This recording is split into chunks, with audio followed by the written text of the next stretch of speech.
Hey, good afternoon. This is Buck. I'm just enjoying myself a nice Amsterdam Space Invaders beer, IPA beer. So if you're ever in the Toronto area, be sure to visit an Amsterdam brewery near you. Well, there's two main locations that I know of, and they serve one of the best IPAs I have ever tasted. It just happens to be from Toronto. I'm not biased, not saying that. Anyway, good beer. What I want to go over today is what makes an album great, or what makes a great album.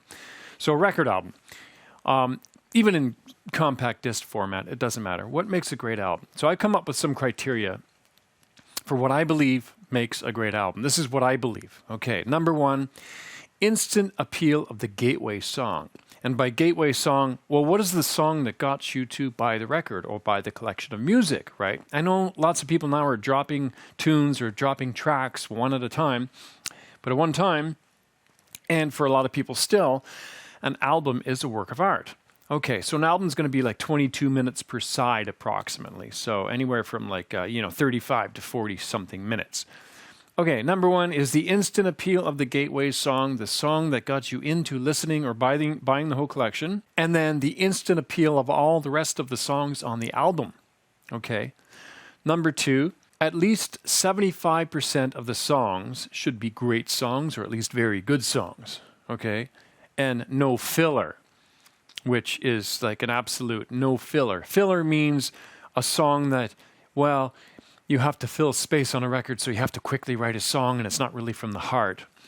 That's filler. Sometimes filler songs are, unexpectedly good, but in a lot of cases, in the record buying days when somebody bought an album, very often there'd be like 2 to 3 good songs and the other ones are like mediocre. Repeated listening.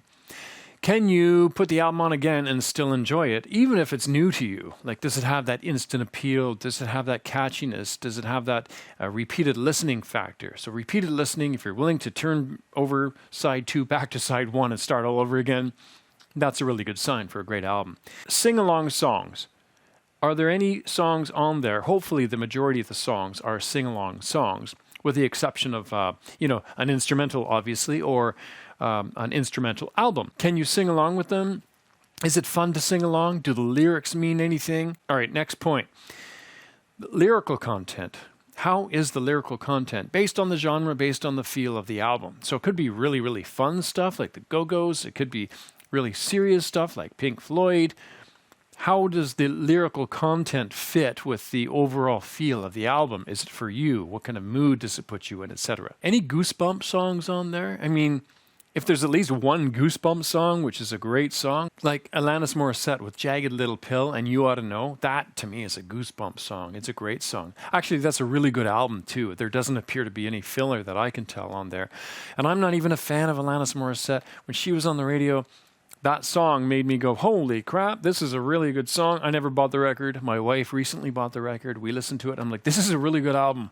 Even though I was not into it at the time, it's still a really good album. But I'm not talking about that. I'm talking about what makes a great album. Okay, those are my criteria for what makes a great album. Anyway, some examples. First of all, my band, Throbbing Hoods, from 1994, Ambush.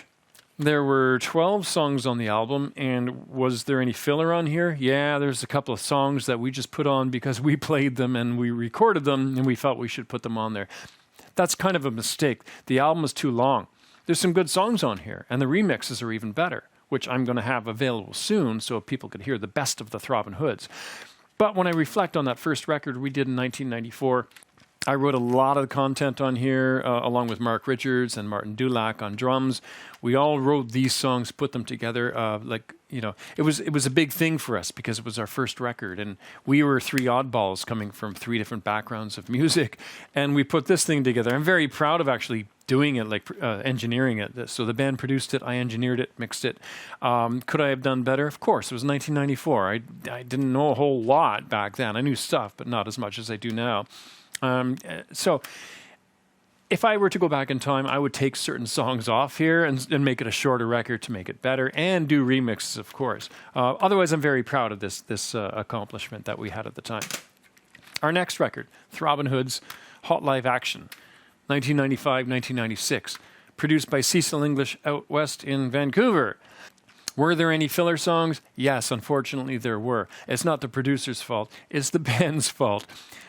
Cecil gave us some good advice saying a good record should be maybe 35, maybe 40 minutes, somewhere between 35 and 40 minutes. So, but I think he was strongly suggesting about 35 and not 40 minutes. Anyway, so we put that on there, but so we made it that length. It's really well produced. There's some really, really good songs on here, but there are 2 or 3 filler songs, which going back, I would take off. So that's why I'm making a best of both of Ambush and Hot Live Action. My other band, Creep Echo, absolutely no filler. This is an EP. We're coming out with, I'm coming out with the full album recording of the thing, and there's absolutely no filler going to be on it, not Creep Echo. These are all songs from the heart. You might not like them all, but there's no filler, I guarantee it. And my newest album that I'm coming out with is CE0's Greatest Misses. It's a collection of my own tunes, and there's absolutely no filler on this record. There's going to be probably 10, 11 songs on it, but no filler whatsoever, because I learned from previous years how, not to do things, how to do things, etc. And that's my idea of what makes a great album. Lots of examples out there like Fleetwood Mac, Rumours, great album. Nirvana, of course, Nevermind, great album. Alanis Morissette, I mentioned, great album. Even Midnight Oil, I got that in my collection right here. Midnight Oil, 10-9, a countdown, I call it, 10, 9, 8, 7, 6, whatever. I just call it Countdown with Power and the Passion on it. To me, there's not a bad song on the record. It's a great album. Anyway, so those are my ideas of what makes a great album. I hope this helps. Cheers.